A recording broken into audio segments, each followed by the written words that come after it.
Welcome to the E-commerce Badassery Podcast, the place for scrappy female entrepreneurs who want to learn actionable steps and strategies to grow the traffic, sales, and profit in your e-commerce business. I'm your host, Jessica Totillo-Coster, a 20-year retail veteran who spent 3 years as the only employee of a 7-figure online store. That shit was crazy. I know exactly how it feels to do all the things, and I'm sharing everything I learned the hard way so you don't have to. I may have started this business by accident, but supporting badass bosses like you lights me the fuck up, and I am so stoked to see you grow. Are you ready, babe? Let's roll.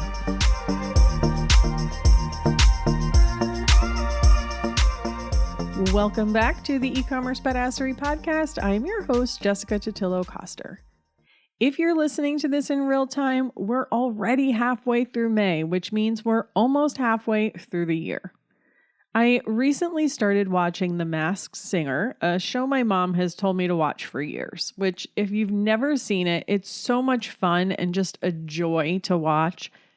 The costume design is amazing. The panel is hilarious. It's just an all-around great show, and I understand why it's already on season 9 in just a few short years.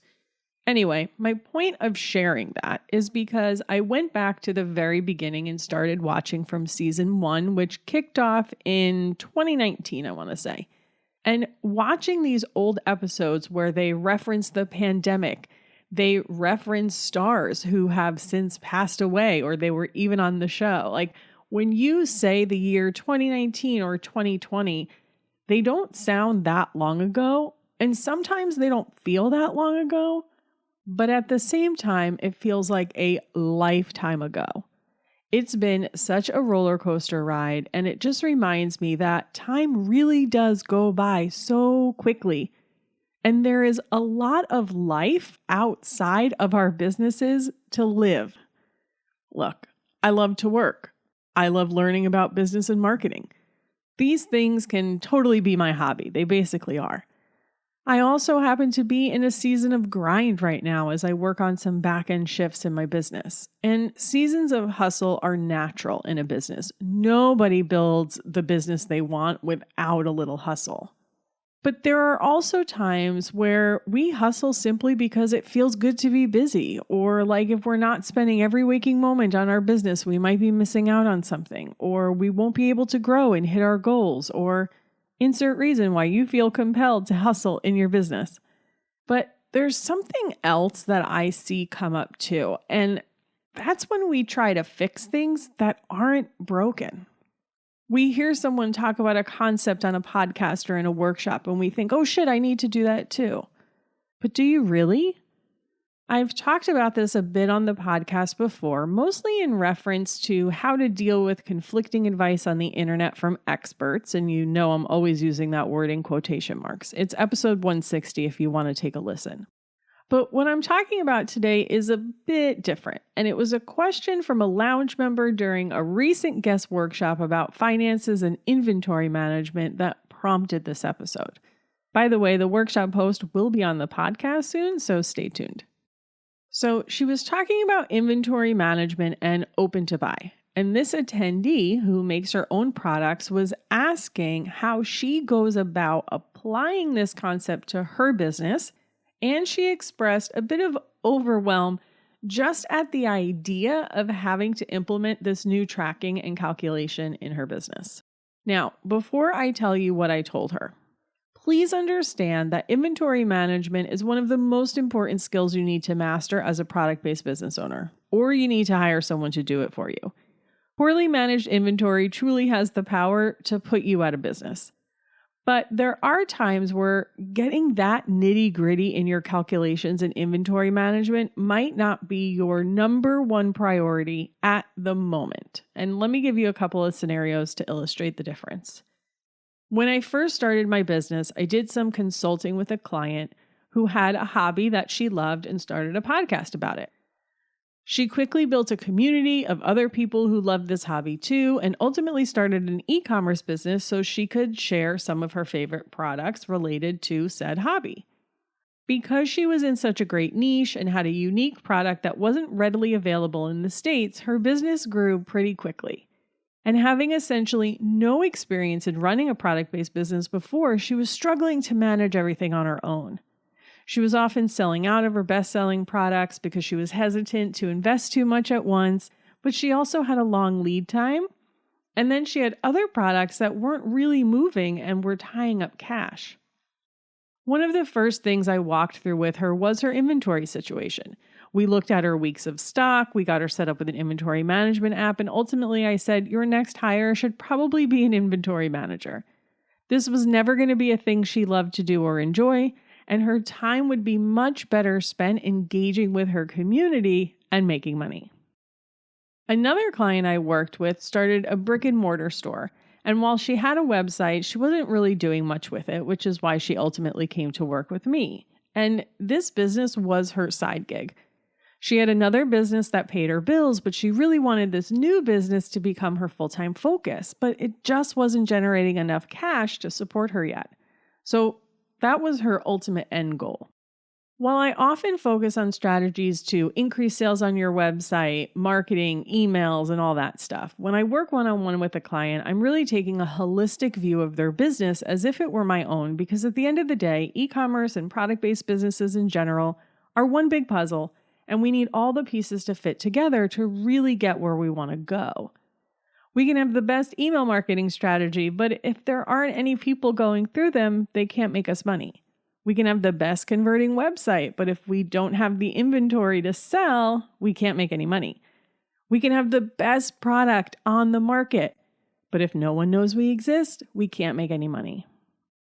So this client had a lot of inventory. I think it was over $100,000 tied up in inventory that wasn't moving quickly enough. She was essentially overbought in every single category, and there were a lot of categories because her brand and business were focused around a particular lifestyle. So she had apparel and accessories, gift items, furniture, you name it, she probably sold it.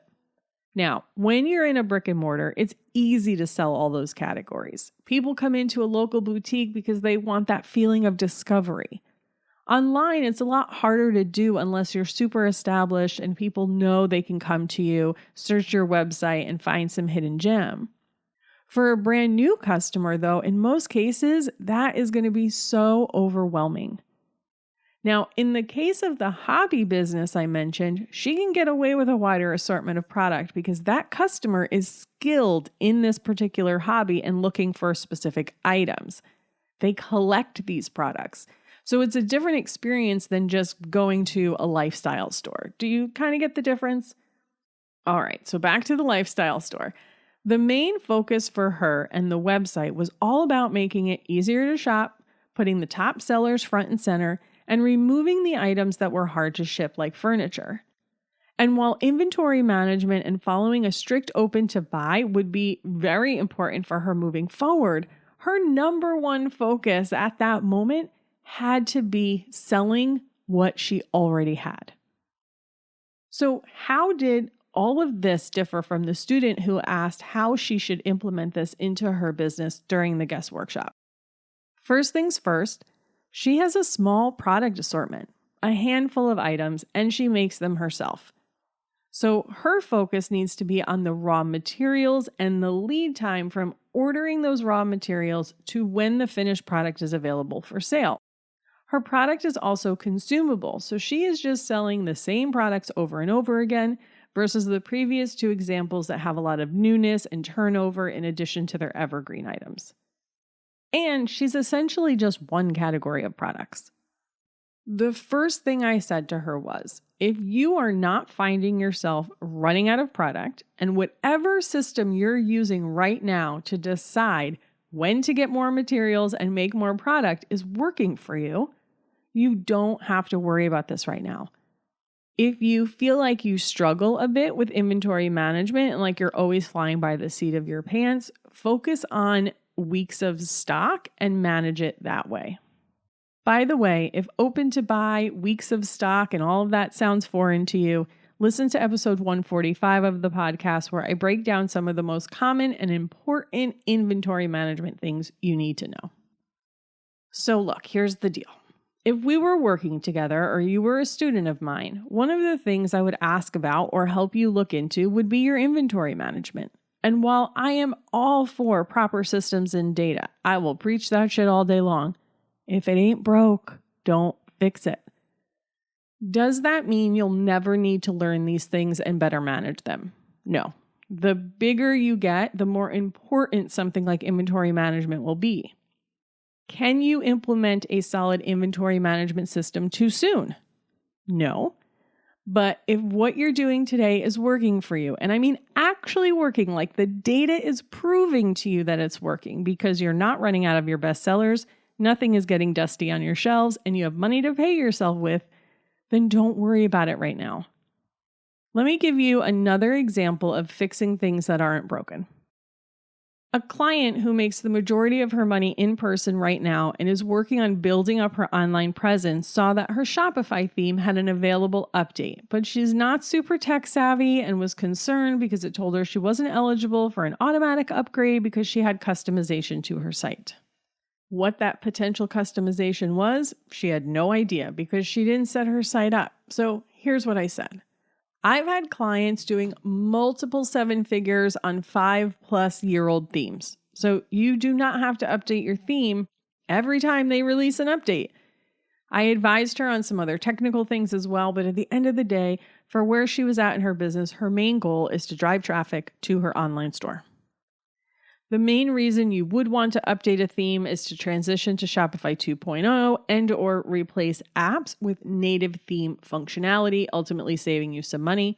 But even then, you don't have to go and do it every single time. Okay, one more story to really drive this point home. I recently had a strategy call with someone who has one product that he started selling on Amazon. His end goal is to build a brand and then sell it. And he's just learning all the things right now, getting comfortable with inventory management, learning Amazon, learning marketing, etc. And anytime I do a strategy call, I have you fill out an intake form so I can do some brainstorming ahead of time. That way, the time on our call is super productive and not me just asking you a bunch of questions. One of the things he wanted some ideas about was how to expand his customer base. So he had already had a pretty good lock on parents with young kids, but wanted to branch out into teens and young adults. My initial thoughts were, don't bother, right? Don't try to be everything to everyone. And that teens and young adults might be too cool for this particular product. And he should maybe consider adults instead. He asked me what I meant by that, adults, and I said, people like me with gray hair. For context, he's currently a college student. Anyway, when I shared that with him, he immediately said, I can understand why you would think that, but the data says otherwise. And I was so happy to be proven wrong by data. In his research, including talking to other college students, especially those in sports, they expressed a lot of interest in the benefits of his product and how it could help with injury. So yes, conventional wisdom would say, don't try to expand your customer base, just lean into what is already working. But focusing on this other group is an untapped market because none of his competitors are targeting them, and his data tells him that there's actual opportunity there. The key point, though, is it's data-backed. Again, I was super proud of how focused he was on the research, and I'm really excited to see where he takes this thing. All right. So there's another way I see this manifest in entrepreneurs, myself included, and that's tinkering with every last thing on our website, thinking it's somehow going to revolutionize our business. Again, this is not to say your website doesn't matter, that conversion rate optimization isn't a thing, or that it's not important. But in most cases, instead of tinkering on your website, you could be working on SEO, sending an email, collaborating with another small business owner, taking a walk in the park, hanging out with your kids, going to get a massage, or insert thing you wish you had more time to do here. In fact, that college student I just mentioned, he is studying architecture. So he definitely has a creative side, and I had got him set up with a forever free Shopify trial so he could start building out his website without the pressure of the 14 days. And my parting words for him were, don't spend hours trying to create a pixel perfect website. Focus on the copy the messaging and driving traffic, and he appreciated the permission slip. Here's the deal. Being busy is not a badge of honor. If you love work, there's nothing wrong with that, but make sure you're working on the right things, not just because you heard someone say you should do something, especially if they don't know your business. There is a ton of value in learning and getting support from the people who have gone before you. Hell, I made a business out of it. But as the CEO, you're the one that ultimately gets to decide what you're going to focus on and when. If you don't know what that should be, or you thought you knew and then things didn't really work out the way you'd hoped, that's when it's really time to dig deeper with someone who can help clear the cobwebs for you. Someone who is giving you direction based on what they've learned about your specific business and goals, not just some random general shit they shared on a podcast episode. And yes, even mine, but don't stop listening, okay? If you're in need of that kind of support right now and want my brain on your business, come join the lounge or book a strategy call. These are the fastest and easiest ways for me to help you figure out your best next steps. I'll stick links in the show notes where you can learn more about those opportunities, along with links to the other episodes I mentioned here today. So, what are your action steps? Set aside some CEO time and some personal time. Get out of the weeds of your business and start looking at the big picture. Then step away from the business completely, even if it's only for a day. All right, friend, that's a wrap. I hope this was helpful. I hope you picked up a couple of nuggets, permission slips, whatever it is you need to keep moving forward. You're doing great. You've totally got this. Have a kick-ass rest of your day, and I'll see you on the flip side.